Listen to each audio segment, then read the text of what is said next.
and welcome back to another episode of Banjo Kazooie Nuts and Bolts. My name is Defend45, or my screen name. I really would hope my mother wouldn't name me Defend45, otherwise school would have been a lot worse than it was. Oh, anyways, let's go back to Showdown Town, shall we? So in the last episode, we defeated Grunty in Logbox 720, and we gained ourselves some floaters. And I know we've been doing a ton of exploration in Showdown Town, but we're going to do a little bit more today. We're going to get some more crates, get some more parts available to us, and then we may go after some challenges in Nutty Acres today. I know some of you may be saying, well, go ahead and go to Logbox. I will. Eventually, I'll have to. But I don't want to go just yet.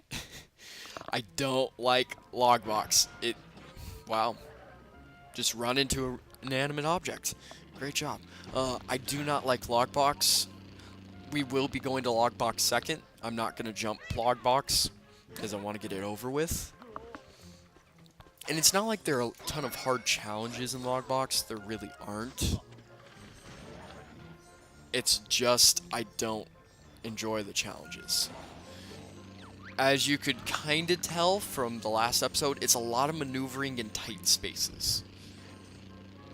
And that's not particularly fun. Okay.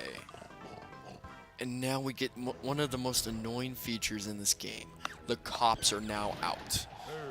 And they do basically anything you try to do, they're gonna come after you. It's like they hate bears or something. Well, I think I'm done with that. We're gonna go ahead and turn the next game globe in now because we can. Now, like I said, I'm not gonna be jumping Logbox because we will be going there.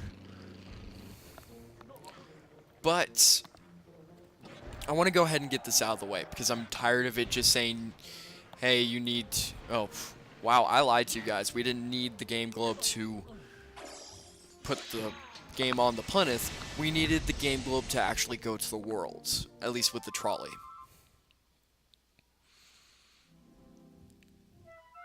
And we'll probably have up to Act 5 open by the time we get to this place. But let's go ahead and get some crates, shall we? Go around this corner. So this is a string of crates that I don't particularly like to get. So what I'm gonna do is actually throw my trolley off the edge. And we're gonna go tightrope walking because I love tightrope walking so much. Tried to avoid it in the last episode and actually couldn't. I know I'm missing these notes. I'm not intentionally missing these notes. I don't want to jump because if I jump, I could fall off. And if I fall off, then I have to do this all over again. So that crate's going to be underwater. We got to remember that. And we got to cross an even longer tightrope. And that's why I don't like using the wrench to grab these notes, because they just fall in front of me. But we need to cross this long tightrope because we need to get a crate. This does lead to a crate. I know it does. At least I hope it does. I don't want to look like an idiot even more than I already do.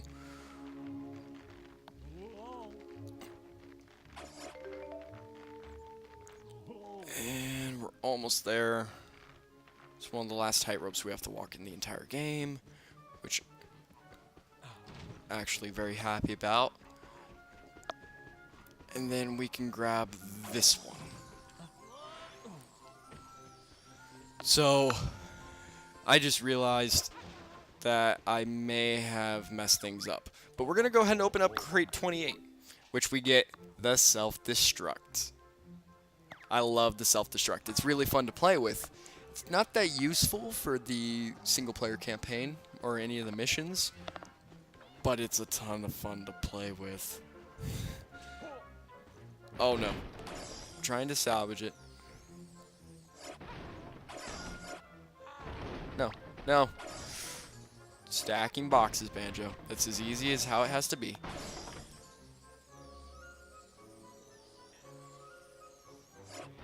There we go. Now let's see if I can salvage this. Nope.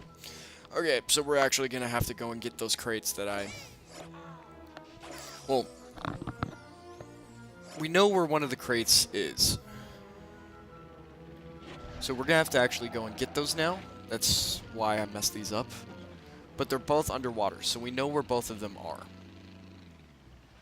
I probably don't sound very coherent right now. This is probably why I don't want to record this late at night, but... oh well. Let's get this other crate. There it is. This is crate 22 and 23. And yes, I am trying to make sure that I say the crate numbers in order so that way, if you're using this as a walkthrough, I don't know why you would. Your immediate turnoff should have been the fact that I failed the tutorial 3 times, and I've said I've played this game before. Anyways, that way you can have at least some documentation of which crate gives you what. But 22 and 23 give us medium fuel and heavy parts. Oh. And a medium engine, small propeller, and a large tray. Unfortunately, the large tray doesn't carry over to upgrade your trolley, which is kind of disappointing. I wish it would upgrade, but it doesn't, so...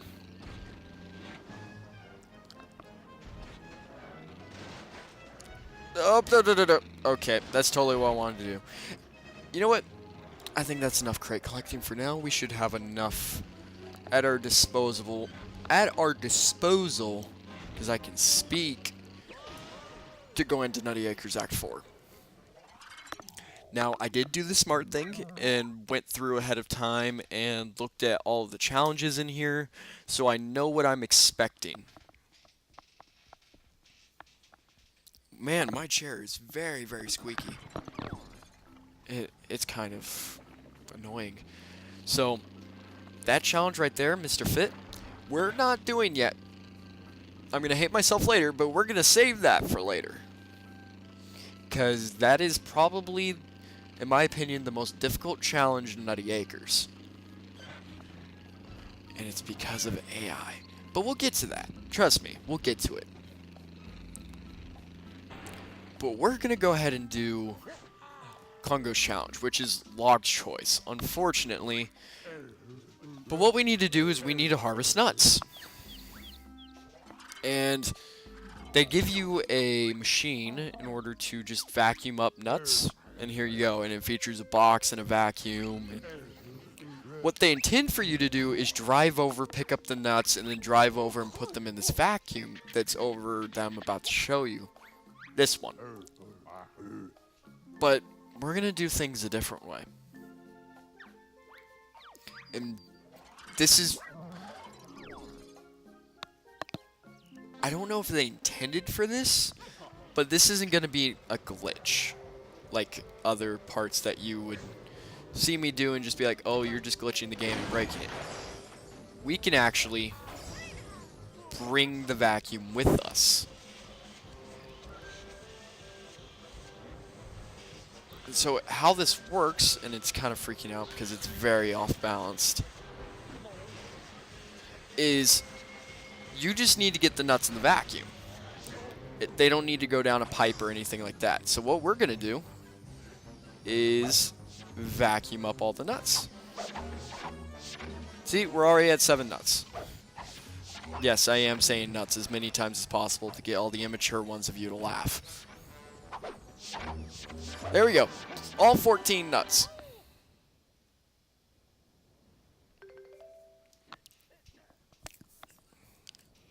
Easy as that.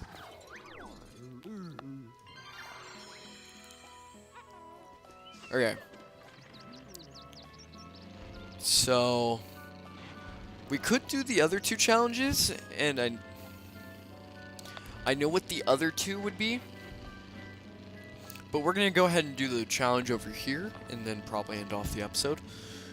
And that's because what I'm doing, or this is going to be our formal introduction to airplanes.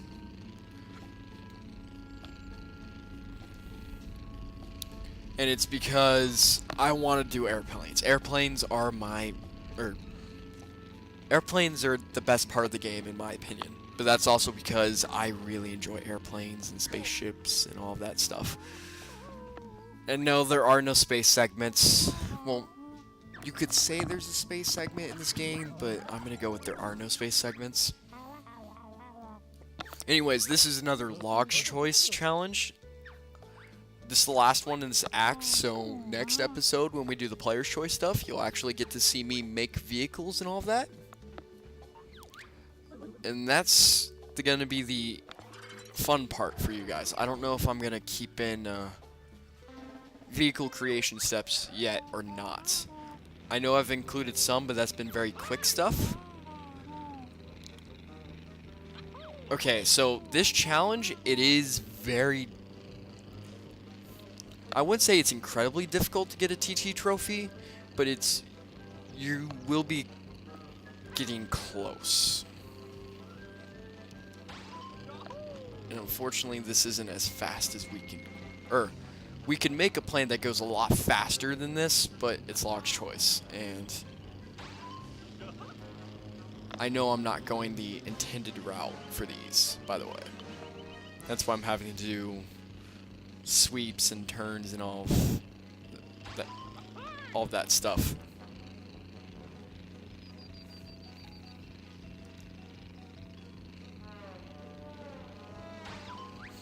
Okay, so now we're going to do a loop-de-loop.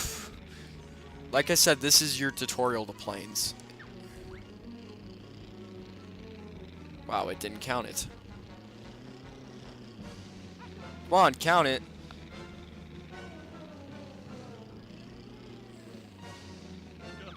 There we go. Finally counted. So, because of that, this is going to be actually very close. We may have to redo this challenge, and if we will, then I'll keep that on. We'll do a little bit longer episode. Please tell me that fell off. Oh my gosh, yeah, we're almost definitely not gonna.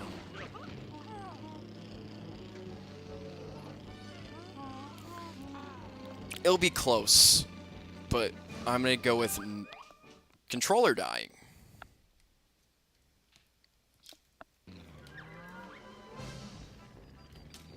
Got too many things going on at once. Yeah, we're not going to get it. So, I'm going to go ahead and restart the challenge. If I fail one more time, then I'll start cutting out footage, but... it's that loop-de-loop, and then I screwed up on the coconuts.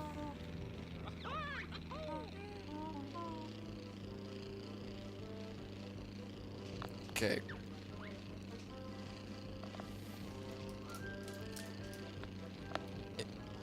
Like I said before, this challenge isn't necessarily hard.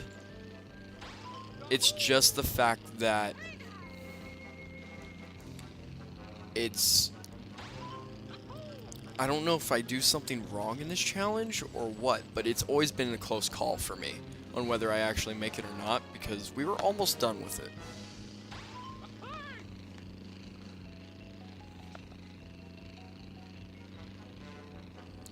I also know I need to make sure the loop-de-loop counts first try. There we go. I guess I might have bailed out of it too quickly. And that's why it didn't count. There we go. And now we'll head towards the landing zone.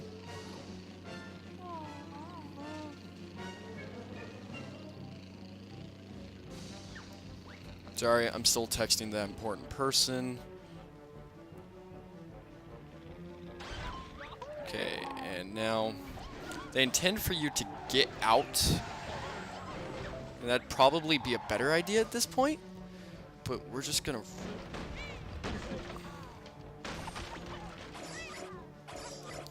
Okay, so that was actually pretty poor. So, what I found is you actually have to get these from really, really long range in order to make the time. The game does help you out with a little bit of assistance. Like, it'll try to lock onto targets for you.